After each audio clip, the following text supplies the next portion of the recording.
All right, on today's episode, it's a special episode. We have our CEO himself, Rich DeVaul, the mad scientist in the house. Hey, folks. Start off, Rich. Obviously, there's going to be some new people watching this that don't know about XNET, so kind of want to just gauge where was the inspiration behind XNET. I know we all know you've worked at, had an executive position at Google, been in the higher ups at Apple, some big corporations. Just maybe some of your learning, some of the projects you worked on there, and how that all kind of funneled into XNET. Yeah. So let's go kind of way back into the catalog for a little bit. I've been doing innovation leadership for more years now than I want to think about, which has been awesome. Kind of got started at the MIT Media Lab quite a few years ago. Was working on innovations in machine learning that actually turned out to be the foundations of a lot of the crazy deep learning and chat GPT stuff that's going on today. Went from there to starting a company that was in the wearable sensor space. This is way back before people even really knew what that was. But we did really advanced fitness tracking. Ended up getting wiped out in the Great Recession in 2008, joined Apple, joined a secret research team at Apple, and learned a whole lot there, and then ended up at Google X, where I was actually CTO of Google X for a number of years, and that was really awesome. That whole journey from being, kind of cutting my teeth on my first startup and doing consumer electronics, and then going for Apple and then Google, really gave me this amazing education and sort of how to get things done at scale, but also really pointed out some of the big problems in this world, right? And one of the things that I kept coming back to was connectivity. At Apple, I was working on these really incredibly, cool devices. But even at that time, I was personally frustrated by the kind of abysmal quality of service that I was getting, in the heart of Silicon Valley.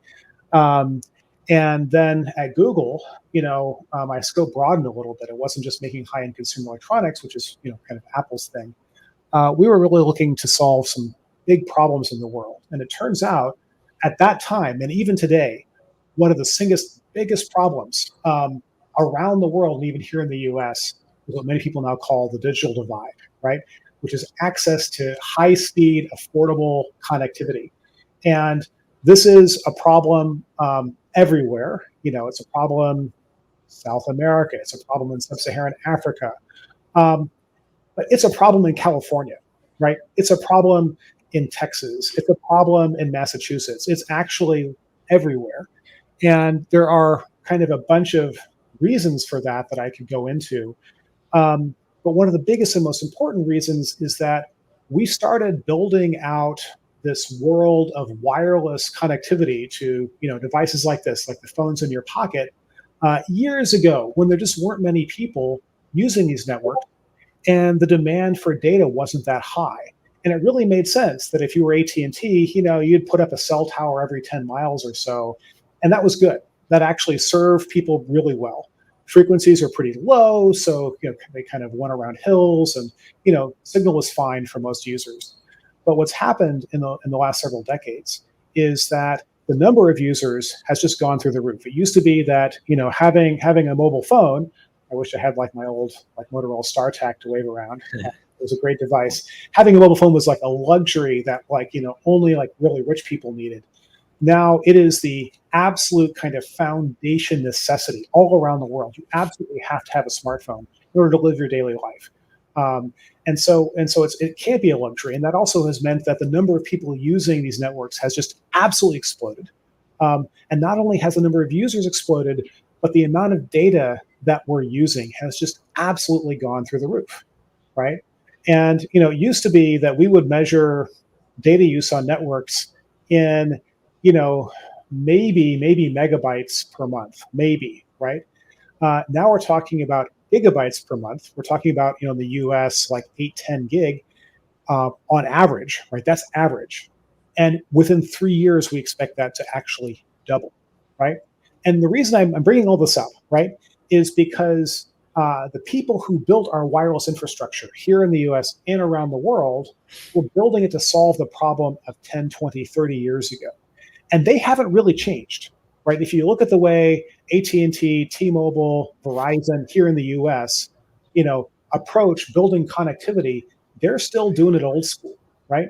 Which means, they have some cell towers that they utilize, that they own. There's a lot more they actually lease from companies like American Tower, but that's kind of it. And back in the day when you did one every 10 miles, fine.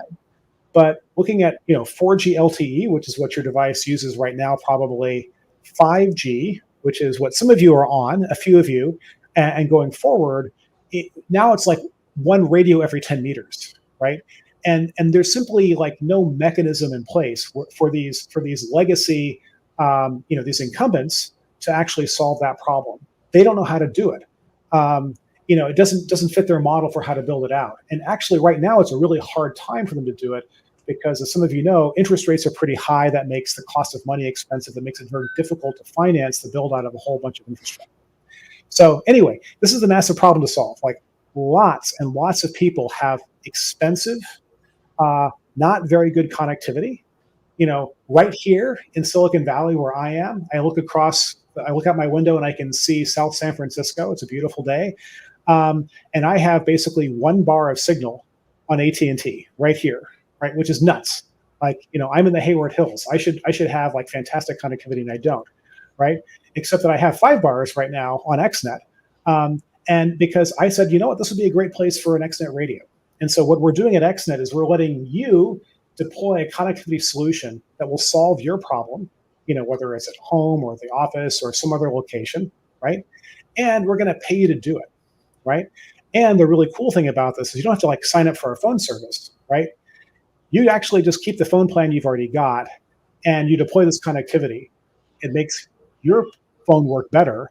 And it also becomes a valuable thing that we as XNET then resell to these mobile phone service operators, right? And then we share that revenue with you. So we're doing this kind of bottom-up, sort of crowdsourced solution to connectivity. It's a problem that I've been working on for years in different ways, but I think XNET finally really has the right approach. And the great news is that you can deploy our stuff, improve your local connectivity, and get paid to do it, and make the network better for everybody. So that's kind of our approach. We want to make everybody potentially a partner as a sort of mobile micro entrepreneur, and we want to empower everybody to solve the crappy connectivity issues that exist, in your backyard and around the world. Yeah, no, that's great. I mean, obviously your inspiration behind this whole thing, your background at Google, Apple is one of the reasons I'm on board XNET. Just think you have a vision of how these things should work. You failed a few times in the past, had some successes. So definitely good streamlined into XNET. Kind of touch on another point that you hit there. Basically how obviously there's 3 big players in the telecom space in the US today. And you said there's kind of inefficiencies, right? With how they were used to building the stuff for 2G, 3G, shorter wavelengths, easier to kind of beam the signals, right? Over hills, over long distances. And now that we're headed towards 5G, just another point on that, right? Like me and my friends always talk, obviously we're all a bit younger, and it's like day-to-day lives is you're on your screen. You're going from screen to screen, from your phone, whether it be even if you're hanging out at night, you're turning on another screen to stream a YouTube video. And obviously with the new Apple Vision Pro VR headset, a lot of funny things about that, but that's another kind of reality that will use up a lot of bandwidth. That's right. And bandwidth is it's become the air we breathe. Yep. I have to admit that I underappreciated just how much bandwidth we would all be using. So, again, at Apple, this is now almost 10 years ago, we're talking in the relatively early days of the iPhone, and, and I was on the team that was developing iPad stuff, and, I was there when the iPad launched. It was really cool. And, like my story around this is like, sure, you talk about younger people using a lot of bandwidth. Tell you what, I got my mom an iPad when they first hit the store, right? And within like a week, she was actually like going to bed with her iPad, which of course people are like, oh, of course you would now. But this is my mom, right? You know, and all of a sudden she was now streaming video on her iPad. You know, she was listening to audiobooks. She was doing all these things, right? This is everybody.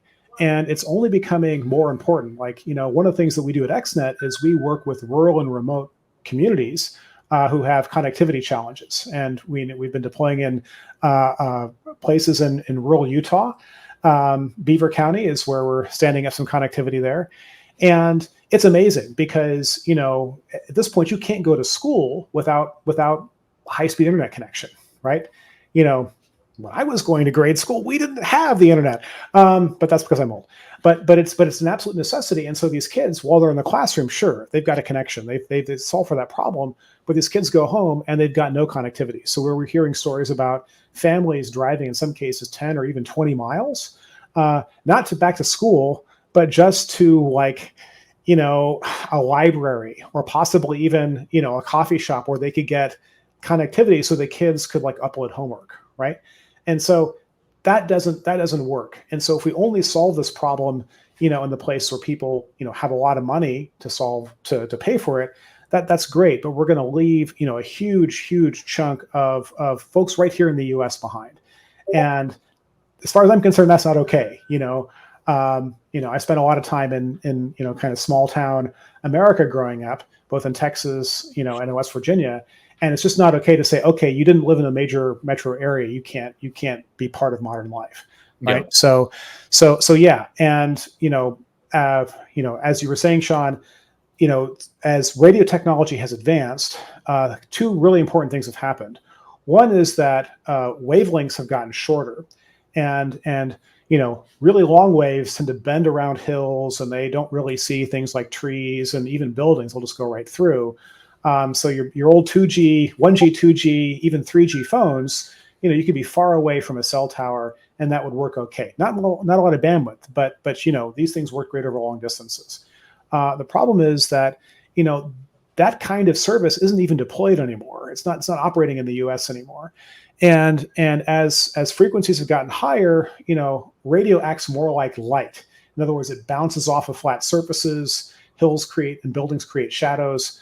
And in fact, we've designed modern radio protocols with this in mind, with the idea there'd just be lots and lots and lots of radios. The engineers said, oh yeah, the obvious solution is just to have radios everywhere. That's how we get the maximum possible capacity in our network.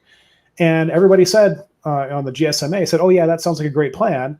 And I don't really think they thought through just what that was going to mean in terms of how we were going to build all this. Because again, you know, we now have these standards out there, and almost none of the major networks have deployed 5G. Now your phone will say, oh, it's 5G. It's actually not really 5G. It's what we call 4.5G. It has some 5G-ish qualities, but it's still old-fashioned 4G LTE behind there.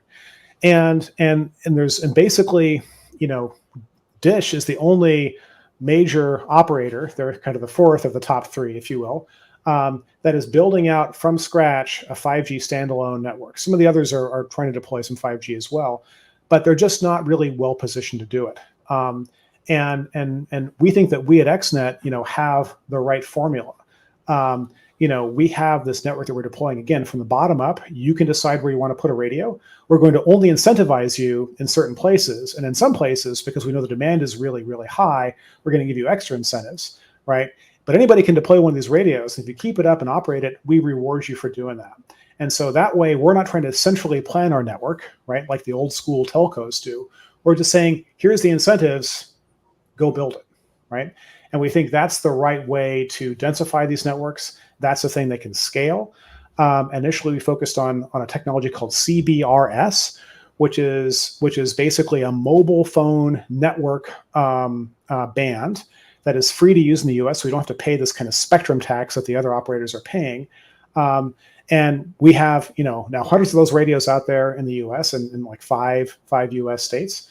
But we're also deploying now carrier-grade Wi-Fi.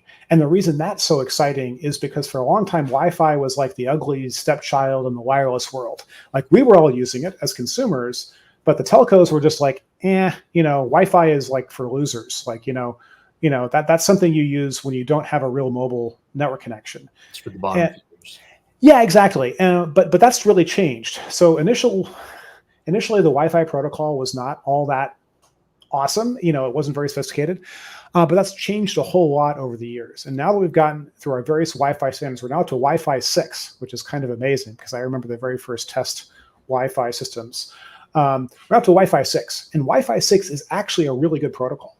It has a lot of the features that protocols like LTE that make it usable for quote unquote real mission critical communications. And so with Wi-Fi 6 and Wi-Fi 6E and Wi-Fi 7, which now are all being deployed, we can build real carrier grade networks from Wi-Fi. And more importantly, the big telcos that don't know how to deploy more quote unquote cell towers, they're like, oh, actually, we like Wi-Fi.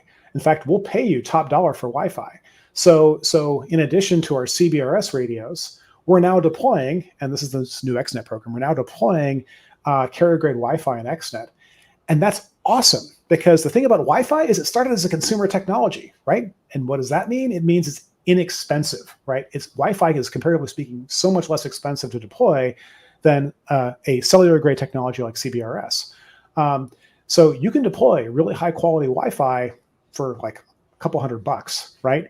And you'll just start printing money if you do that in the right location, because we as XNET are getting top dollar for this carrier grade Wi-Fi. So that's something that we're just kicking off right now. That's really exciting, and these two networks actually work really great together.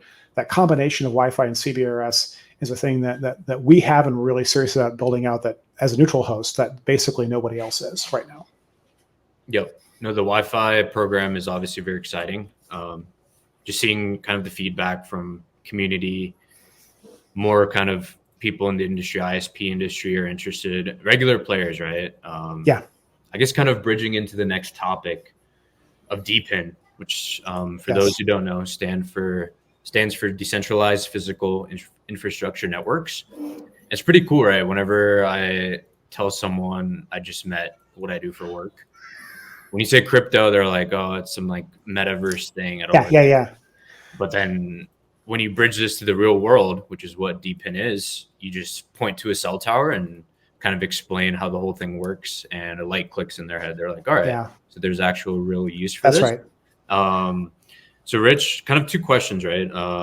I guess if you were to explain DePIN, which is an emerging narrative, obviously in the crypto space and Web3, probably for the next cycle, what it is to someone who doesn't have much background on this industry, and kind of also, I guess back to our earlier point, kind of the oligopoly structure, right? Yeah.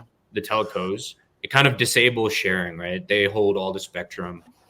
They hold all the infrastructure. And DePIN, in my views, Sal always says this, right? Sharing resources just makes systems more efficient. Exactly.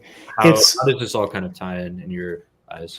Absolutely. Wow. So this is something, again, really near and dear to my heart, because it used to be kind of like back in the day, whenever someone would imagine building some really big system, right? So like the power grid in the US. And by the way, the US power grid is a freaking engineering marvel of 1920s technology, right? But when folks thought about, well, how do we connect everybody in the US to power, which was an amazing initiative at the time. It was basically a moonshot. Well, the answer was, we will build this very large, very centrally controlled system. And we're going to over-engineer the heck out of it to try to make sure it never has any problems. But it's a very complex thing to do. And now back in the 1920s, there's a bunch of reasons why you would do it that way. Similar like for old-fashioned phone exchanges, right? Back when we made a phone circuit by actually connecting these two wires to these two wires in a switchboard, right? There had to be somebody standing in the middle to make sure that all those connections were being made right? And the wires were literally not being crossed, right? There wasn't any intelligence at the edges of these networks. These networks had to be centrally controlled. And similarly, that was also a reflection of the corporate structures of the day and so forth. And again, great solution for the time. But we kind of stuck with that for a long time, even as the world changed. Even as the demand on these networks, maybe it the power network, right, the power grid, or the phone system and so forth, these demands kept going up, and they got a lot more complicated, right? And it became harder and harder to build centrally controlled systems that really worked efficiently. And like there's this old, people don't talk about it that much anymore, but it used to be there was this rivalry between like the U.S. and the USSR. And the U.S. was a free market. In other words, the U.S. had, at the scale of the market, had decentralized. Anybody can start a business. You can make whatever you want, right? We're not trying to tell you how to do that. At that time in the USSR, they were trying to centrally plan everything, plan the economy and so forth. And guess what? It turns out that if you want to have something that is more robust and more efficient, decentralizing often is a great plan. Now, at that point, we were decentralized at the sense of, anybody could start a new business. But generally speaking, businesses built very top-down controlled things because that's what they knew how to do. DePIN is this kind of recognition that, hey, there's a new way to organize stuff. We don't have to build these top-down centrally controlled things anymore.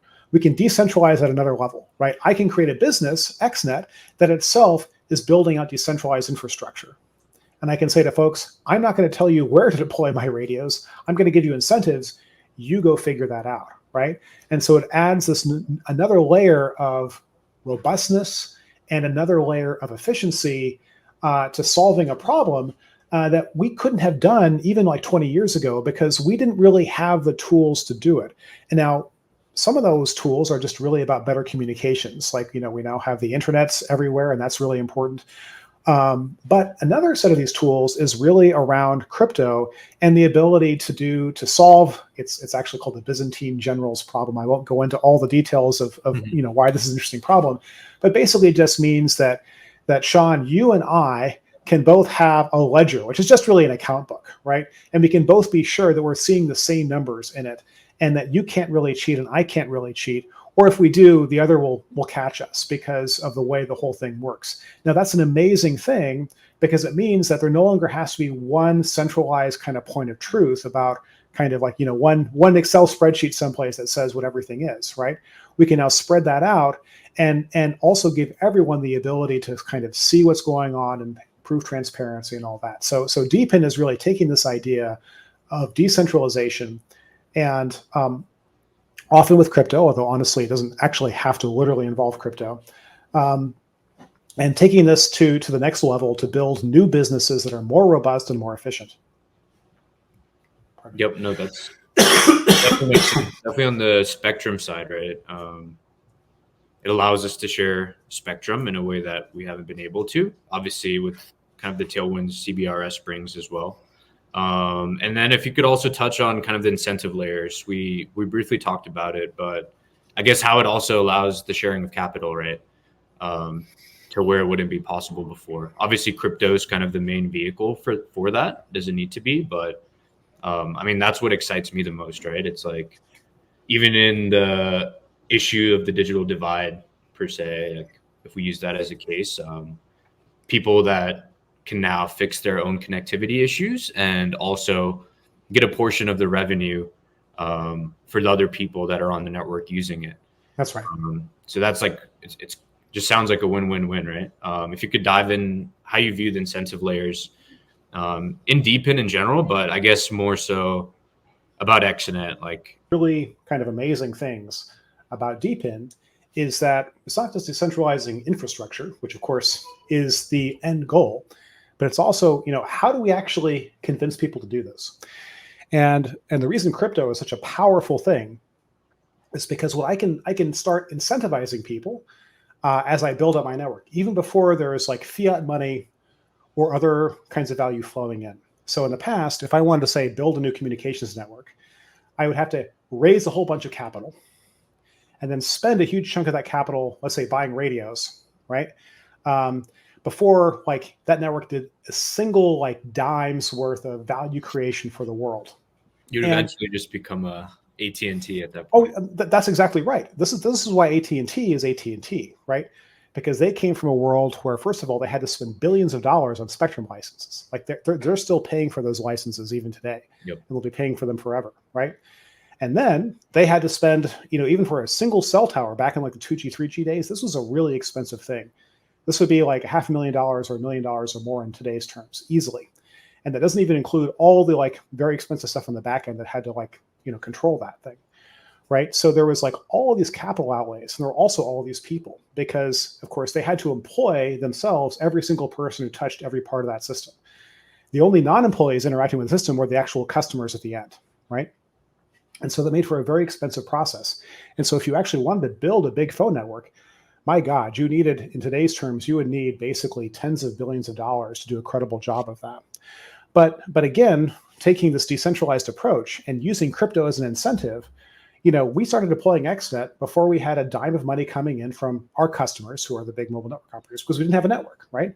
At the same time, I could start giving people our tokens saying, hey, if you believe in us, if you believe in our mission, I'm going to start rewarding you with this token, and you'll hold on to that with the expectation that at some point that could be a really valuable thing, right?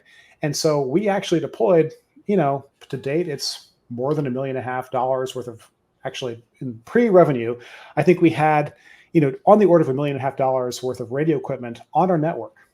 And by the way, that's just the cost of the radio equipment. If we actually factor in the cost of everybody's effort to set that up, it's a lot more. Mm-hmm. And that was not money I had to raise, right?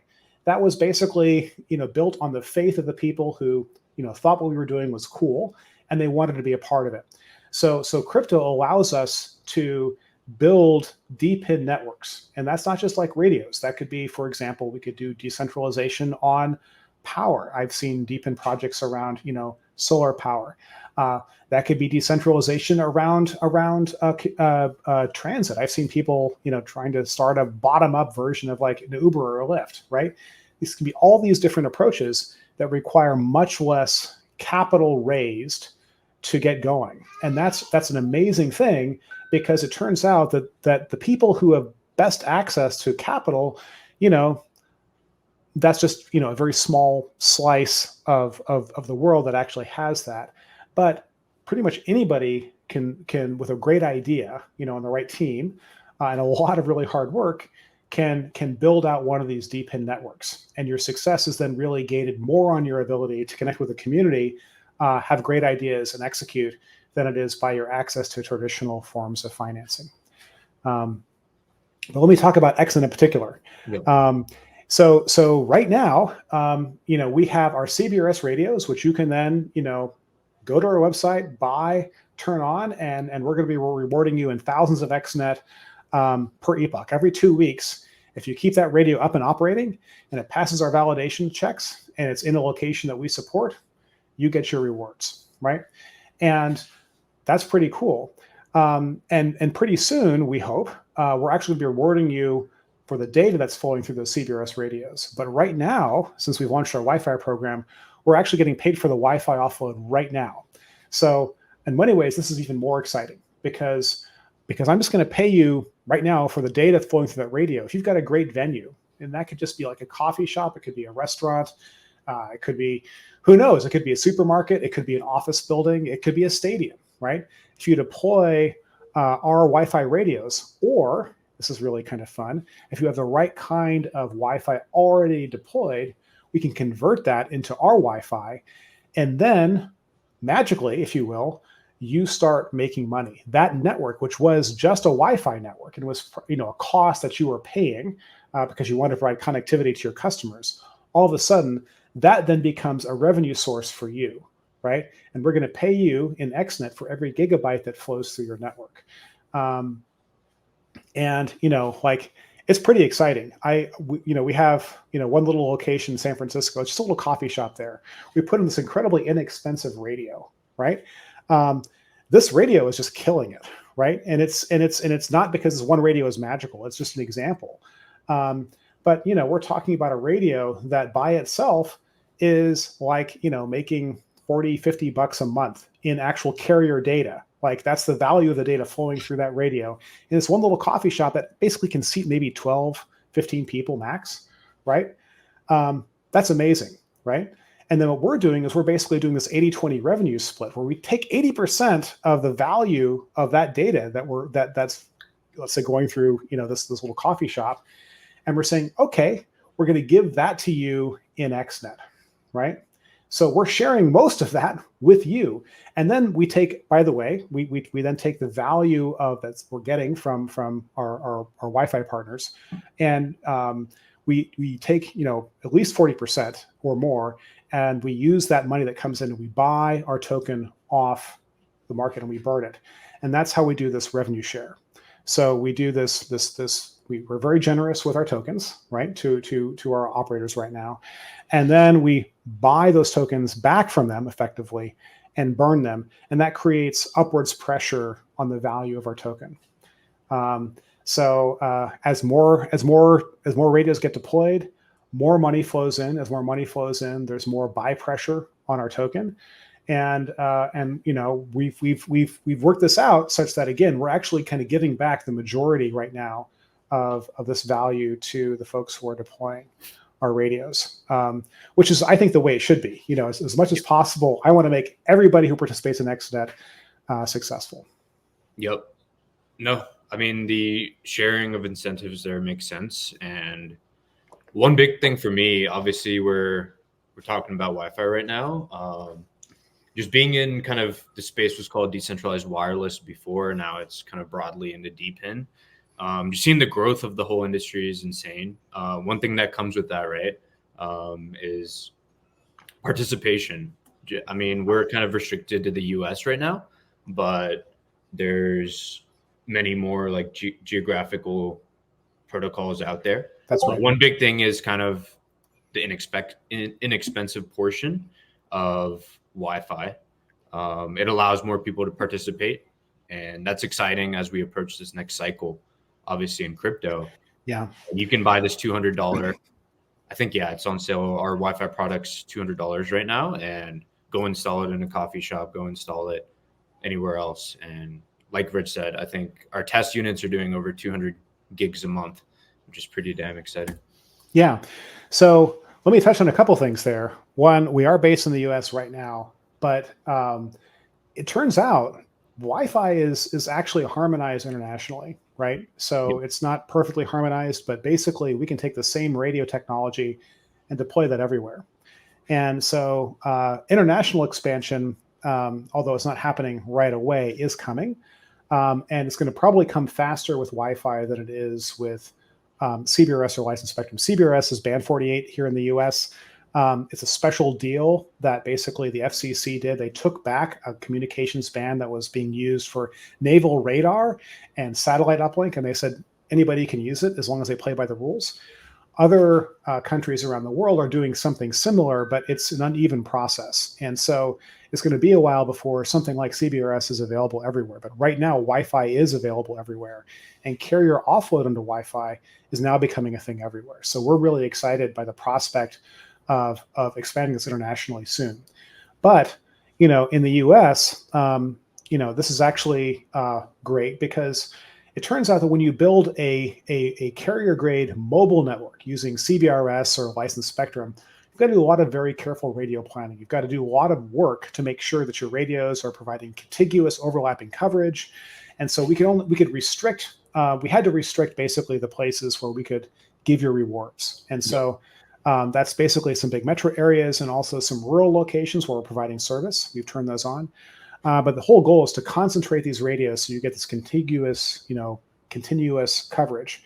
But with Wi-Fi, it turns out that what the carriers really want is really great high density venues. They basically want, when you walk into that supermarket or that restaurant or that bar, to have your phone hop from their very expensive mobile network onto that local Wi-Fi network, where you then get tremendous speeds. And they get it for a lot cheaper, right? Especially if they're doing a deal with XNET. So they don't really say, oh yeah, this has to be only in big, dense metro areas. There are locations in small towns and all across the US where lots of people congregate. Those are perfect Wi-Fi venues. And so what we're saying is you can actually deploy our Wi-Fi radios anywhere in the US. Of course, you're only going to get rewarded for the actual traffic that flows through them. So that's the flip side, is that with CBRS, we're actually rewarding you for coverage, just holding down that kind of part of the map for XNET. With Wi-Fi, we're not really rewarding you for coverage. We're rewarding you for the actual service you're providing right now. So we're saying deploy it anywhere. Just choose wisely. Deploy it someplace where there's going to be, a lot of people walking through and using data. And Wi-Fi is really best for locations where people are hanging out. It's no good. You can't put a Wi-Fi radio up by a freeway because it turns out the way the protocols work, Wi-Fi isn't good for folks in moving vehicles. But it's great for a bunch of people lounging in a park. It's great for a bunch of people hanging out in a coffee shop, or for people strolling through a campus. Those are really excellent, Wi-Fi opportunities. Yep. And like I alluded to earlier, just I guess if we can kind of bridge the convo to XNET being on Polygon, and we're kind of one of the top protocols on Polygon alongside there's Demo. That's right. By Map. And there's been a lot of support for them from them recently, which is pretty interesting to see as DePIN kind of emerges as one of the main narratives. Well, so want to kind of shout them out, Rich. Yeah, no, Polygon is great. So 2 years ago, when we were launching the whole XNET thing, I was looking very carefully about, where would we go? Because this is my first rodeo. I built a bunch of stuff. Yeah, and 2 years of crypto is like a decade. I know. It feels like forever. Yeah. But here's the thing: like a couple of years ago, when you were looking around, it was really, really clear there were only a few choices for something like this. Yep. And Polygon was at the top of the list because at that point there was just no way you would want to do anything that wasn't Ethereum virtual machine based, because like so many hacks had already happened. Like, a year or two in crypto is like a decade. Yep. Like so much learning had already happened in the EVM ecosystem that we knew we wanted to be there. Also, I've been hacking, Solidity since 2017, 2018. So I also really knew that ecosystem well. But we weren't going to launch on like the Ethereum L1 because even then it was like $20 a transaction. It was like nuts, right? The gas fees had gone through the roof. And Polygon was this really great, marriage of this very time-tested, in the world of crypto, fundamental technology with a network that had pretty good throughput and performance. At that time, there was simply no question it was the place to go. And then since that time, there's been emergence of higher throughput networks. But even so, even today, like if you want to go and sort of take more technical risk, I think there's a lot of really kind of great emerging networks out there. But I didn't want to like do an experiment. I wanted to build a business, right? Yeah. And so Polygon turns out to be still really a fantastic place to be, because there's emerging L2s on Polygon with these zero knowledge proof rollups, these ZK EVM rollups that are emerging. Polygon itself is basically launching this amazing developer kit that lets you basically spin up your own Polygon sidechain with whatever properties you want, right? And it's bridged very natively back to Polygon, so it's actually all your consensus is resting on that Polygon layer. So we actually think that Polygon is a fantastic place to be, and we think that for projects that are really focused on building value that work within the kind of the throughput and so forth constraints that Polygon offers, Polygon is still a really fantastic place to be, and we're thrilled to be there. Yep. On the tech side, and I guess a little bit from the BD business side as well, talking to them recently. Out of a lot of other ecosystems that I've seen personally, they're pretty connected, right? And yes, real like enterprise stuff. They have partnerships with Google, Starbucks, Microsoft. Exactly. Polygon has done the work to build these partnerships, yep. and we actually think that that's one of the kind of real advantages of the ecosystem.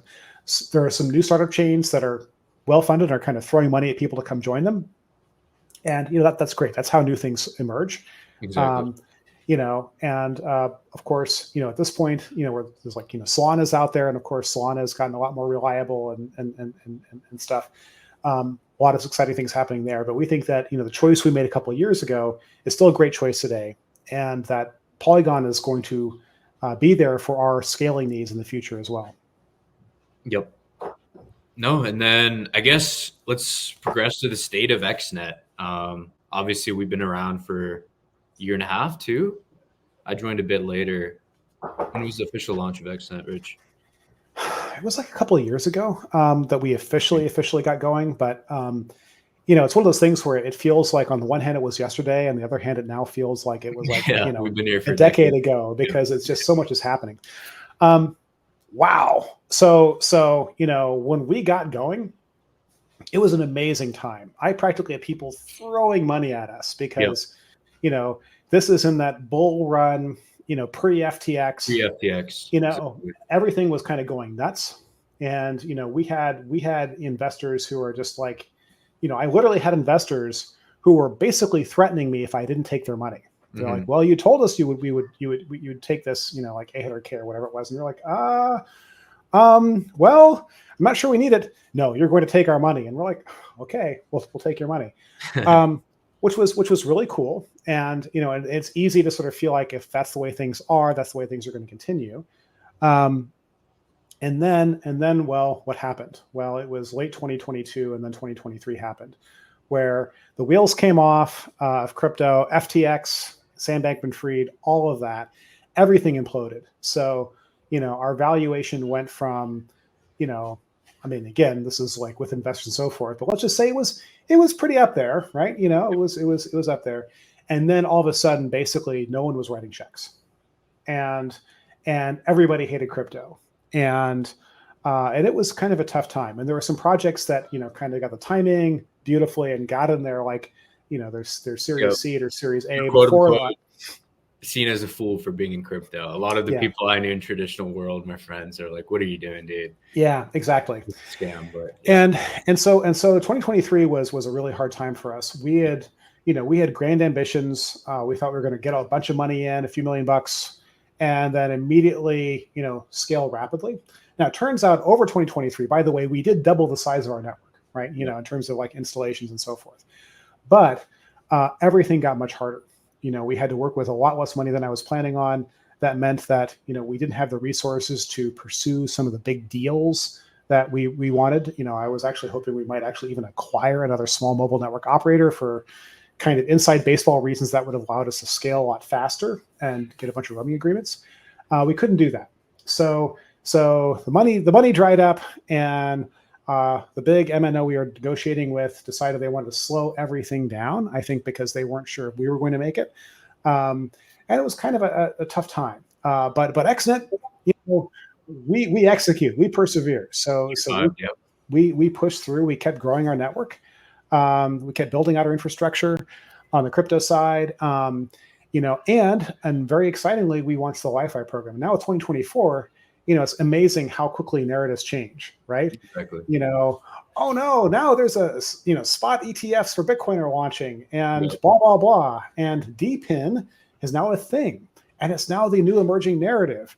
And we just closed some substantial financing from a new investor. And I'm not quite ready to announce that, but I will say that, yay, this is a big deal. Yep. And maybe even more important than just the straight up investment, this partner that we're working with is planning a very substantial commercial agreement. In fact, a couple of them with us that will actually directly result in scaling our network and bringing effectively new customers onto our network all at the same time.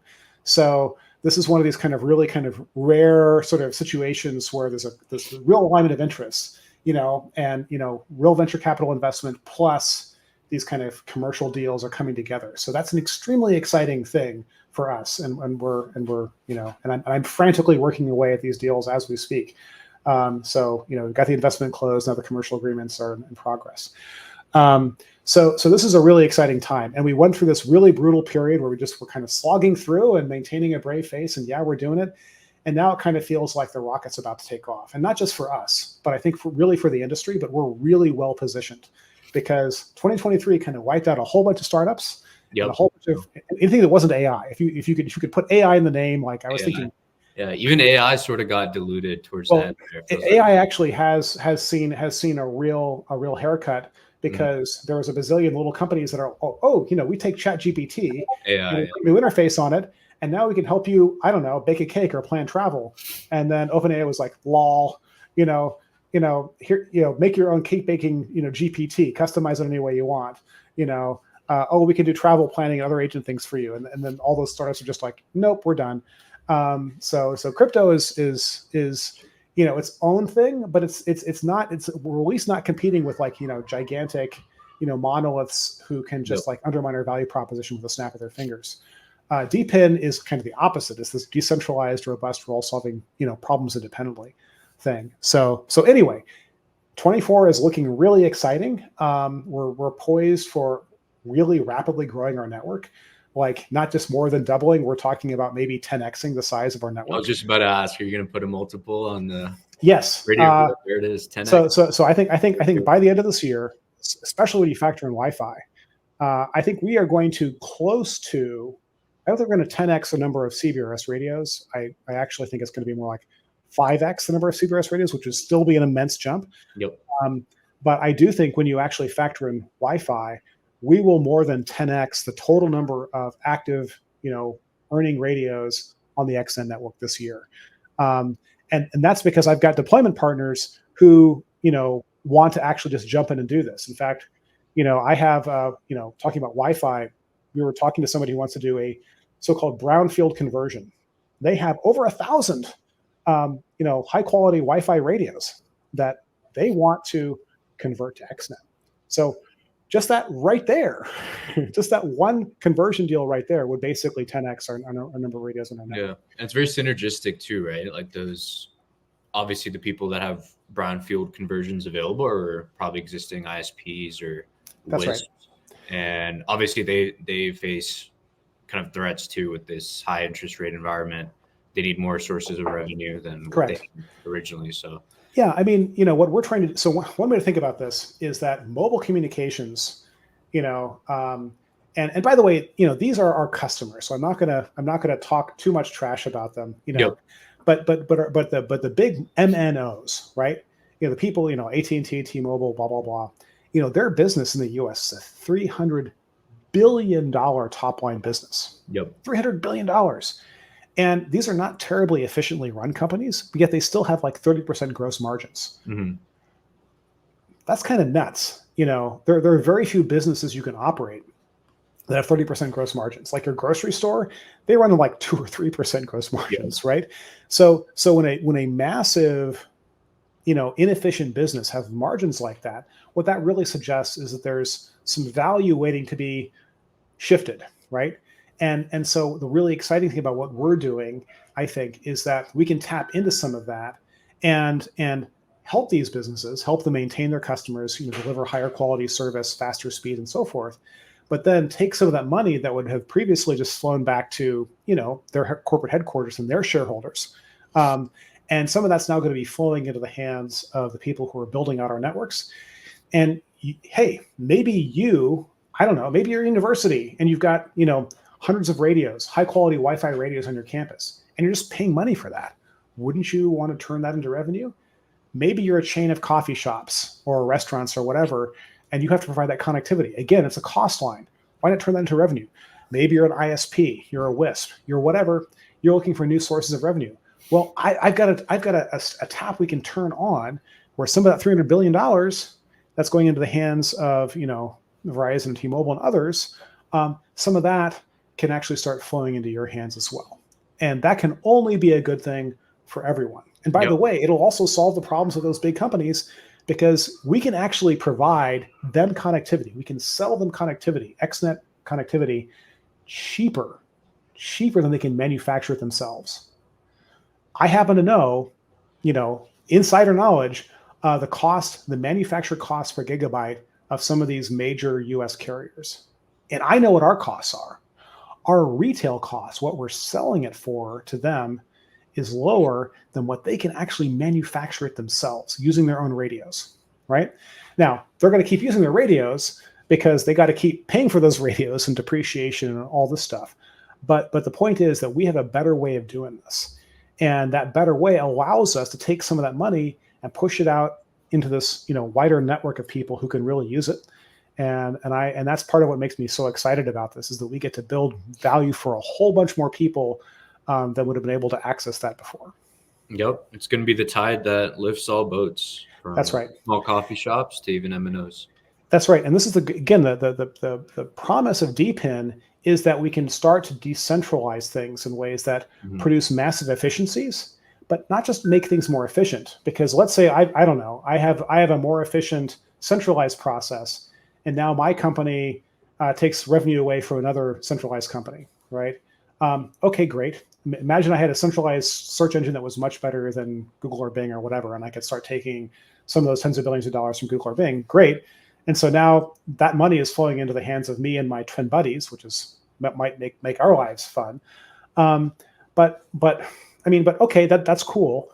But isn't it better to say we have a way to solve a problem that's more robust, that's more scalable, that's more efficient, and also spreads out that revenue, that value into more hands, so we can actually do this kind of bottom up improving everybody's lives thing.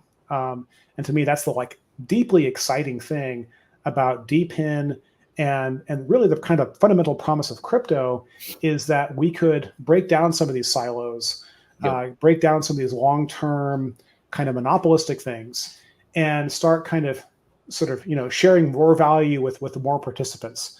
And so that we're all creating it together, we're all participating together, and that makes everything just more efficient and better for everybody. Because it turns out, money circulating in the economy is a little bit like, blood circulating in a body, right? If it's all pooling in one place, that's not healthy, right? And I think over the years, we've gotten very good at kind of building some big money vacuums in our economy that just kind of suck in a lot of money. And that's great for their shareholders, but it doesn't really contribute to a healthier overall economy. And I really believe that DePIN, building decentralized businesses, small businesses, decentralized businesses, is actually a much healthier way that we can build the economy here in the US and around the world. Yeah, no, and it's cool, obviously, our personal conversations to see kind of your inspiration of creating this shared ecosystem and just trickling value down the chain come to life with DePIN, crypto, the telecom industry. So yeah, it's all kind of hitting all the points, which is always great to see. Something I tell my friends too, they always when they ask about you or our leadership, it's just cool to see that you came from kind of these big corps and now all these things are aligning for you to launch your own moonshot. Well, I gotta say, I do kind of miss my $1 million a year pay package. Comfortable, but it was great value. But I really did feel like, at the end of the day, you want to look back on your life and decide, what is it that you've really contributed to? And, I now have an 18-month-old daughter, and I really worry about the future that we're collectively building. And I do think that the old model in Silicon Valley, don't get me wrong, was really exciting, and I'm glad I could have been part of that. Mm-hmm. But I really feel like that old model wasn't really building a healthier kind of future for everybody. And I think this is a new model, and there's a lot to do for us all to do to make the world better. But I do think this is a better model for building value in the world because we're all participating, right? And or that's the promise, that we can all participate and build the value together. And so I'm hoping that as we look back on this period, there's obviously a lot going on in the world right now. It's a pretty chaotic place, but precisely because it's chaotic and uncertain, this is the time to really focus on the most robust things we can do, the most scalable and robust kind of investments we can make. And that's why, again, decentralized approaches, decentralized systems, DePIN, and then, yes, XNET. I think all of this is like part of this bigger picture solution that I think many people have been working on together, even without even totally understanding exactly how all these pieces fit. But we don't have to. Again, it's decentralized, right? And and I can read something in Vitalik's blog where that really resonates with me. But it's not like we're all planning this in some centralized way. It's just like there's something in the air, there's something in the water that's allowing us to pursue all of this right now. And it's complicated and messy, but because it's so complicated and messy, we're also learning really, really fast. And I think that's the other thing about crypto is that, in the past, we kind of had to have these really very well-regulated spaces for big, robust businesses to grow. Like the US was great because it was relatively stable for a long time. And that meant that you could build a big business and it would kind of work. But we need these models to work everywhere in the world, even places without the kind of stability that we see here in the US. And I was actually reading in, Vitalik's blog a little while ago, there's this great phrase, it takes a sewer to create a Ninja Turtle. And he was talking about, how Ethereum, had to emerge from all of the chaos and hacks and so forth of its early days to get to the point where it could actually be as robust and scalable as it is now. And I think, because crypto has been, under-regulated perhaps, there's been a lot of chaos and stuff that's happened, but that's meant that we as an industry have had to learn how to do things kind of for ourselves. We couldn't rely on some kind of safe and stable environment to build this all out in. But I think that means the end result is something that's going to be a lot more robust and scalable, and actually will work in a much wider variety of circumstances than the kind of hothouse sort of garden that was, the kind of the big scalable businesses that used to come out of these highly regulated, stable environments, which it turns out, may not be the future. Like I definitely want my future to be, stable and comfortable, but I certainly can't count on it. So I think it's better to build stuff that's super robust and it works really well when things are stable and comfortable. It works, but it also works well when they're not. Than to have something that will just fall over as soon as there's a strong breeze, right? Yeah, or kind of the other option is just progress along passively, right? And you're kind of just whatever kind of happens in the world. I want to be a protagonist, right? I don't want to sit back and kind of wait for things to happen. And I also think it's really important to look out the window and see which way the wind is blowing, right? And it does not look like the world is getting to be a more stable place. I wish it were, but climate change, war, chaos, and so forth, and a lot of problems. But and that's scary. But at the same time, if we focus on building what one of my favorite authors, NNT, wrote The Black Swan, a book called Anti-Fragile, building anti-fragile systems that actually thrive in adversity. Because, and it turns out the hallmark of anti-fragility is decentralization, right? Decentralized systems are the most robust systems. And so by building decentralized anti-fragile systems, we can be confident that they're going to work well when things are when times are good, and they're going to work well when they're not. And in fact, they might even work better. So we want to build a future communications infrastructure which does not rely on any kind of centralized infrastructure. I mean, XNET right now is serving the needs of the existing incumbents by providing them services, but we're developing something where we actually plan on creating blockchain-powered communications networks that will simply federate with each other.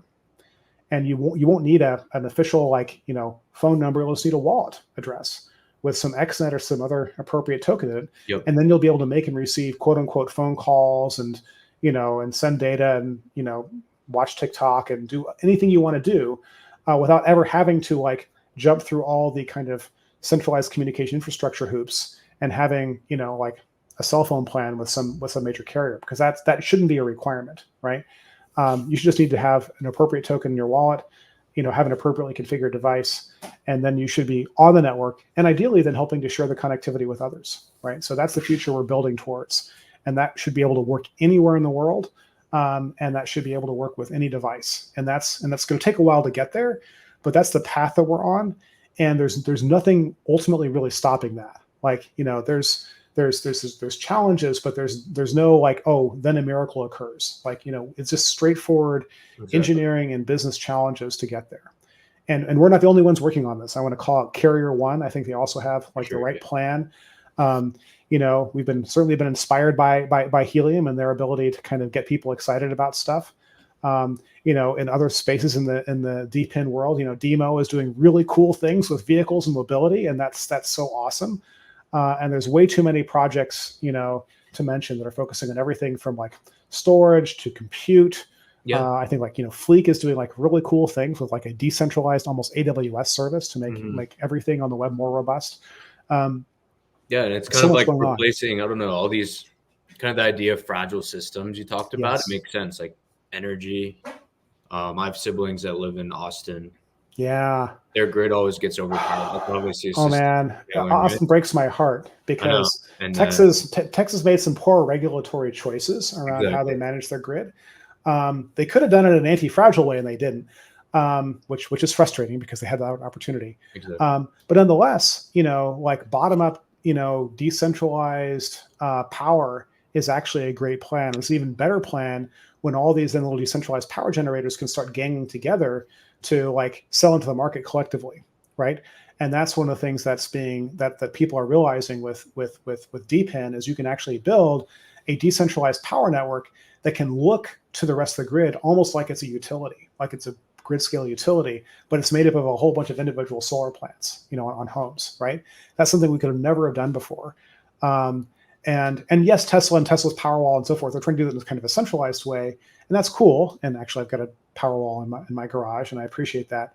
But this is taking this to the next level, right? It's not relying on a single company's solutions, and that's again something that we really want to support. And I'll call this out for XNET.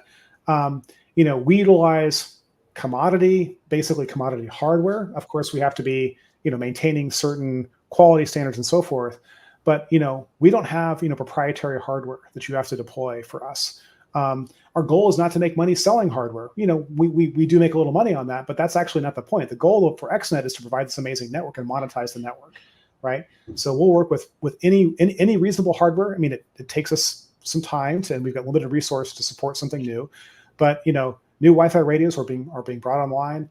We're hoping to have new CBRS radios, coming online. I think later this year we're going to have some new CBRS radios, and then again we plug it together with our network, and then the magic happens, right?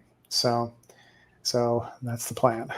No, yeah, 2024 is set to be pretty exciting. I guess really final exciting. thoughts, if you just want to, anyone new listening to this, hey, maybe in the Polygon ecosystem. Yes, we've covered a lot of ground here, but here's the essential thing. Yep. This is taking off. Like DePIN, this new approach to crypto, which is really about solving real problems in the physical world. Don't get me wrong, there's real problems in the financial world and elsewhere to solve, right?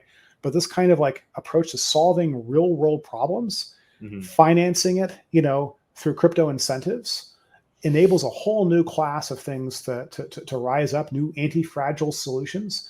Get involved. This is a huge opportunity. And there's so much more work to do. And we'd love to have you help out with XNET. You can get involved really inexpensively with our Wi-Fi radios. We have this super high performing, very inexpensive carrier grade radio that we just started selling, which is really exciting. Get involved in other projects. See what's going on out there, right? And because collectively in a decentralized way, we can do all these things, right? And then we're going to all build value together. So my message to you is that this is a really exciting time. This is a really great time to get involved. Polygon is a great place to build, and I look forward to building with you in the future. So let's go do it. LFG. LFG, everyone.